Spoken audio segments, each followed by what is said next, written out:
Hi everyone, it's Don and I hope you're having a fantastic day. Well, last week I gave you 10 tips on what to look for when you're booking a 2021 cruise. Now, I'm also going to give you some watch outs for a cheaper cruise, how to get yourself a little less payments and some surprises, especially if you're new to cruising and have never cruised before.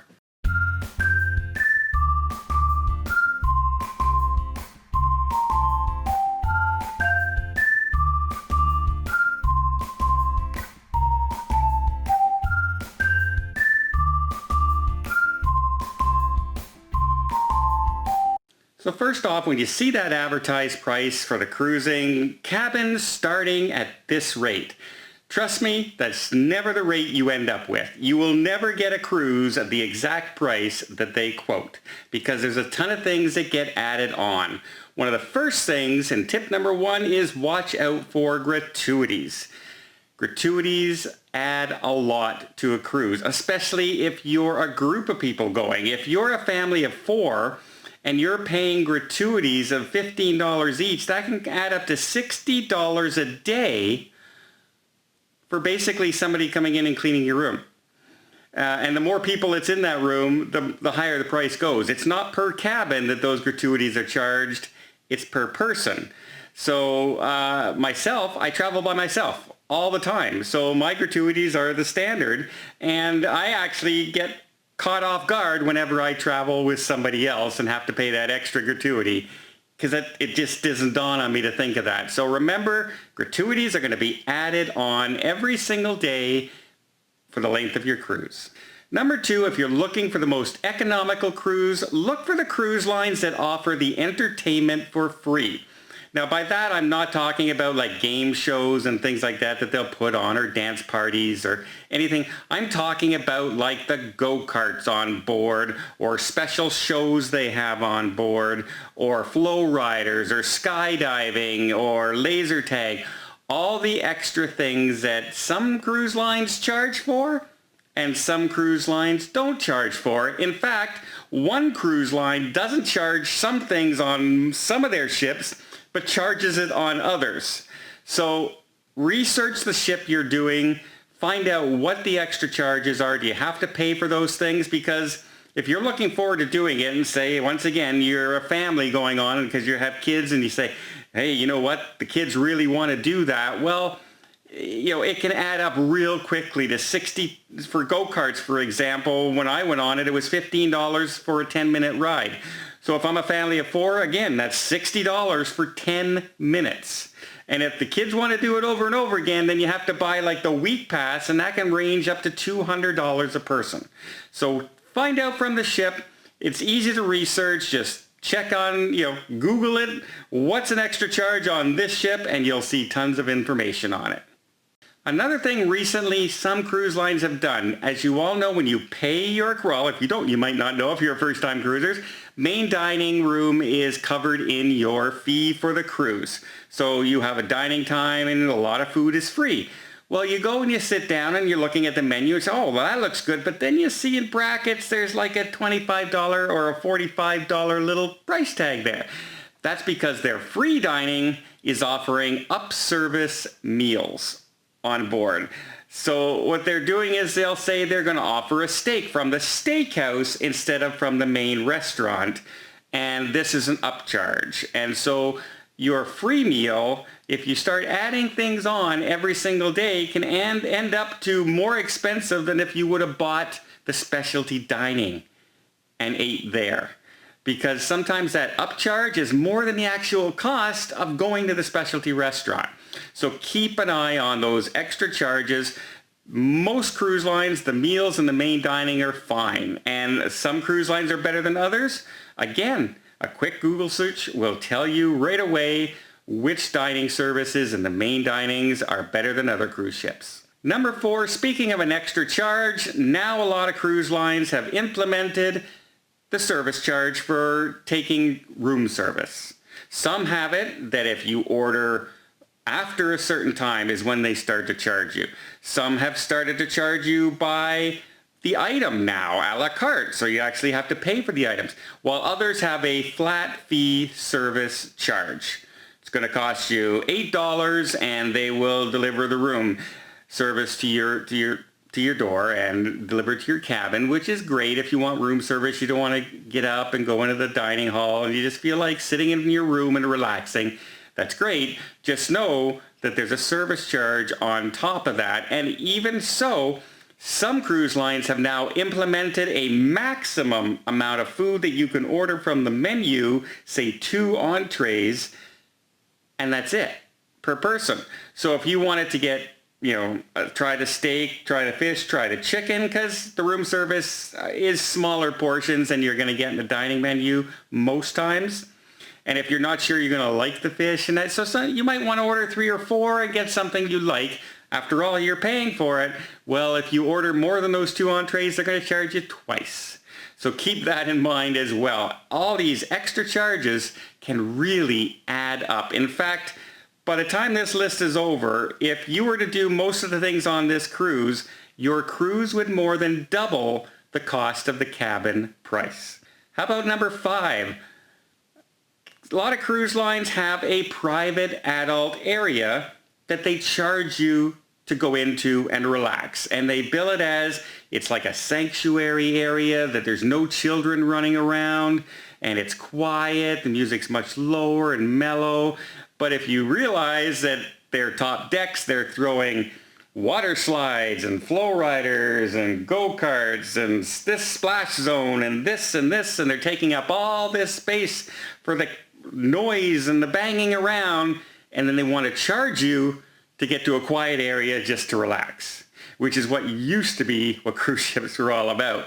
That's why a lot of people like to book the older cruise ships, the smaller cruise ships that sail with much less children on board, and basically they don't have all those bells and whistles, and there's lots of places. It's basically a quiet cruise. You don't have to pay extra for an adult area.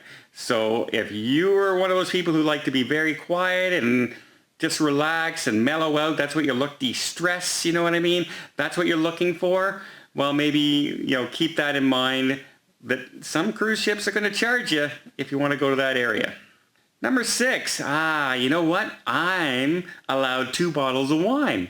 So I'm going to bring my 2 bottles of wine and I don't have to pay those outrageous fees for wine on the cruise ships. Ha ha ha. And you get on board and you say, you know what? We want some wine at dining, and you bring your bottle down and you set it on a table, and the steward will come along and the wine person will come around and they'll open it up for you, they'll pour it and everything.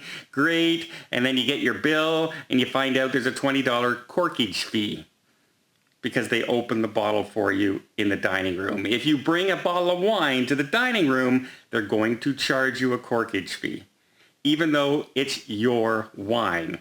So when you add the wine bottle to the price of the bottle you bought, plus the corkage fee, often it comes to more money than if you would have just bought the bottle of wine at dinner on the cruise ship and not have to carry 2 bottles of wine and risk breaking them in your luggage. So weigh that option. Unless you have a really favorite wine, you're unsure you're going to get it on the cruise line, then it's worth it for you.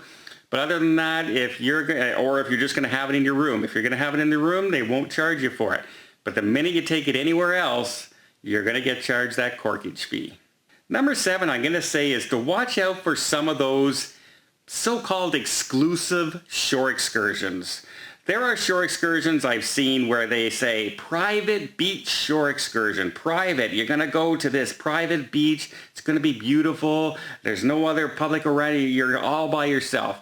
And you get, you pay $45 a person for it. You hop on. You're taken to a shuttle bus. It's about 8 minutes away to the beach. You get there and you get off. And it turns out you have like a 20-foot area by 20-foot area that's cordoned off for you in the middle of this huge public beach that everyone's walking around anyway. You can hear the music from here. People are playing frisbee here. Kids are running around all over the place.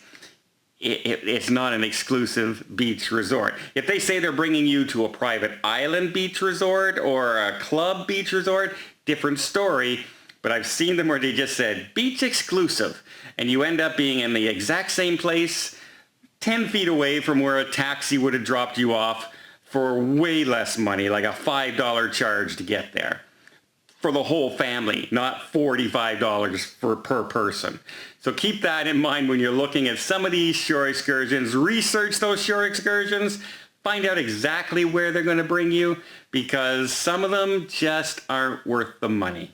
Number 8, internet. As a person who needs the internet for my job and downloading videos when I'm on the road and answering emails, a fast internet is very important to me. But a lot of people can say, I don't need it. And if you don't need it, don't take it, because it can add up quite a bit on the cruise ship. Now, let me clarify this. You can get some that are this speed and then another speed and then a faster speed. And some of them will allow you to stream, say, Netflix, while others will only allow you to check your email. And the higher price ones, are a little bit faster. They cost a lot of money, up to $15 to $20 a day in some cases. Some cruise lines actually charge you $30 a day for the more high-end cruise lines in some places. And a lot of people are saying, well, wait a minute. Most hotel chains out there and everything are, basically giving you the internet for free. I mean, Motel 6 in some places will give you the internet for free. So why are the cruise ships are basically a hotel on the ocean. Why are they charging you so much? Well, I actually found this out because I used to think the same way a long time ago. But the satellite systems that the cruise ships have to use are not like we get the mobile on land. They don't have to rely so much on the satellite systems and all this for the internet. They have to use satellite systems for at sea. And those can range hundreds of times the price that you would pay for your landline at home for high-speed internet. And I mean hundreds of times. A friend of mine who, I won't call him a friend, an associate of mine who owns a 150-foot yacht, basically in the super yacht kind of category. He showed me his internet bill one time. It was over $100,000 for 2 months. $100,000 to use the internet for 2 months. So now you can see why prices of internet on a cruise ship that holds 6,000 people plus the crew is going to be a little bit pricey, especially for fast internet speed. So I don't begrudge them that money, but if you're trying to save money on your cruise and you don't need the internet, don't pick it up. Number 9, you decide you want to head to shore. You know what? I better bring a little bit of cash with me in case I want to buy a souvenir or a drink or something and they don't accept credit cards. So better get some cash out of the ATM. Well, a lot of cruise lines have a flat fee for what you're taking out. You can go up there and take $20 out and there'll be a $5 service charge for that amount of money. You can take $200 out, it's still $5. So if you're going to take money out, look what the maximum is and maybe take out the maximum so you don't need to do it over and over again. I know a person who was on a cruise. It was like a 30-day cruise with like 20 some stops, and they'd go out and they'd take $50 out of the ATM every day, and then they realized when they got back that they charged $200 almost in just service charges for taking that money out. Where if they would have took more out at once and just kept it in their safe, they would have saved an awful lot of money. And $5 is actually pretty reasonable on some cruise lines. I've seen some outrageous fees at the ATM machines.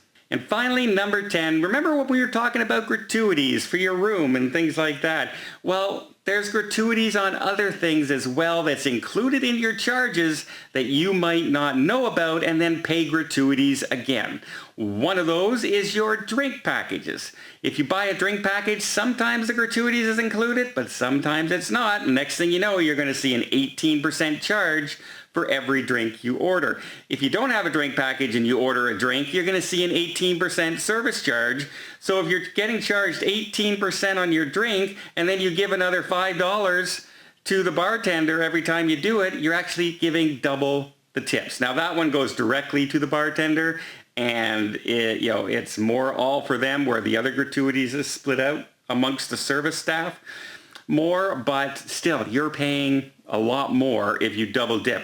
Also, That room service charge that we talked about earlier, and you order room service and you get it delivered, well, you know how you, here's $5, here's $10 to the server who brings it down to you. Well, there's a service charge on that as well of 18 to 20%. So you're doubling again the gratuity that you're paying. And if you happen to be like me and end up working a lot and you eat in your room and you order room service a lot, if you double dip every single time, you can end up paying $200-300 more than you were expecting to pay. And if you just realized, hey, the gratuity is already included, why am I paying another 15 to 20% on top of that? When you sit back, I'm paying 38% gratuities. I like my person who's serving me, but not 38% worth. So that's just, keep that in mind as well. Look for those extra gratuities that are added on to things when you're doing them, because they can pop up in some very strange places, even in some of the entertainment venues I've seen as well. So there's 10 things to watch out for, especially if you're new to cruising, because the price that you see on that, sale for only $248. Yeah, good luck. I guarantee you will never get that price of $248. There'll always be taxes. There'll always be port fees. There'll always be gratuities. It'll never be that $243 you see advertised. Well, I hope you appreciate this video. If you did, please give it a thumbs up. Want to see more tips, more tricks, more travel vlogs from around the world? Hit that subscribe button. Till next time, have yourself a safe and a great vacation.